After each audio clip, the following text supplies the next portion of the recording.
안녕하세요, 키미킴입니다. 오늘 하루는 어떤 장면을 그려볼까요? 오늘은 아카데미 작품상 수상자 그린북을 한번 그려보겠습니다.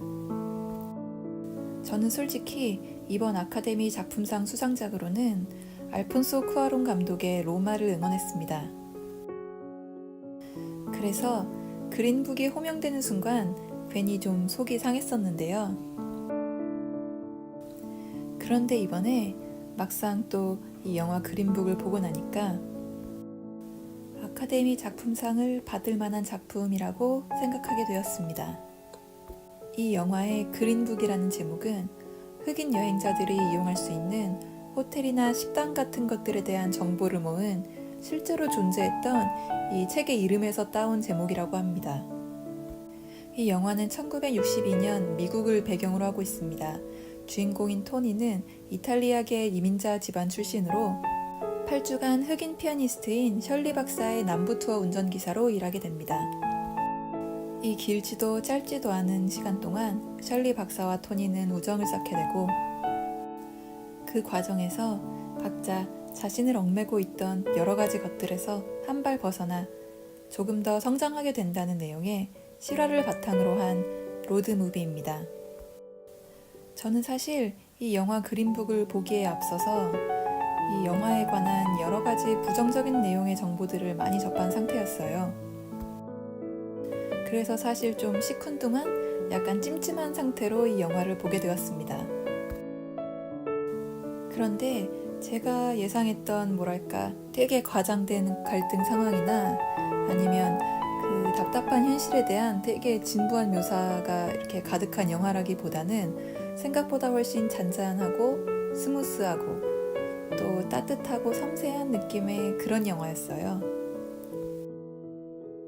저는 왠지 모르게 이 영화를 보고 나니까 제가 또 되게 재미있게 봤던 영화 킹스 스피치가 생각나더라고요. 보고 나서 잘됐다 하고 약간 안도의 미소를 짓게 되는 점도 비슷했지만 무엇보다도 아주 다른 위치에 이러한 두 사람이 서로를 정말 온전히 존중하고 또 누구보다도 아끼게 된다는 점이 그러합니다. 영화를 보고 나서 인간에 대한 애정도가 1 올라간 느낌이랄까요? 정말 시대가 시대이니만큼 이런 느낌을 주는 영화가 정말 소중한 것 같습니다. 그렇지만 또 역시 아카데미 시상식에서 이 영화가 작품상을 수상하자 아카데미를 보이콧하면서 직장을 나가려던 스파이크 리 감독, 이 흑인 감독을 생각하면 제가 또 이거를 실시간으로 보았거든요. 이 영화에 대한 이 찜찜한 기분을 완벽하게 지우는 것은 아무래도 무리인 것 같습니다. 혹시 예전에 나왔던 영화 헬프 보셨나요? 저는 이 영화도 당시에 정말 재미있게 보았는데요. 작가 록산 게이는 자신의 저서 나쁜 페미니스트에서 이 영화 헬프에 대한 분노를 정말 강렬하게 표현합니다. 영화를 그저 재미있게만 보았던 저는 이 책을 읽고 정말 깜짝 놀랐지만 이 작가의 분노에 충분히 공감할 수 있었습니다.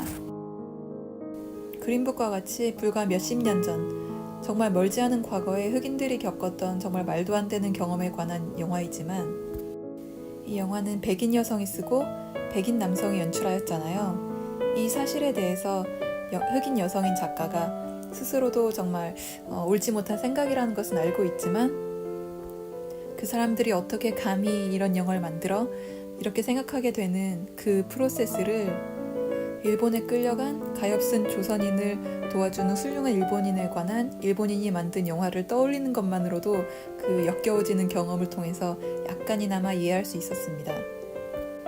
솔직히 많은 사람들에게 이 그린북도 비슷한 기분을 느끼게 할 것이라고 저는 짐작합니다. 그럼에도 불구하고 저는 이 영화는 한 번쯤 보시는 것은 어떨까 하고 추천드리고 싶습니다. 실화 왜곡 문제를 비롯해서 정말 많은 논란을 부른 영화이기도 하지만 저는 보기 전 느꼈던 이 찜찜함을 영화를 보던 중 어느샌가 잊어버렸을 정도로 재미있게 본 잘 만든 영화라고 생각합니다. 오늘 하루는 아카데미 작품상에 빛나는 영화 그린북을 한번 그려보았습니다. 어떠셨나요? 마음에 드셨다면 좋아요와 구독 잊지 말아주시고 댓글은 언제나 환영합니다. 인스타그램에도 한번 놀러오세요. 감사합니다.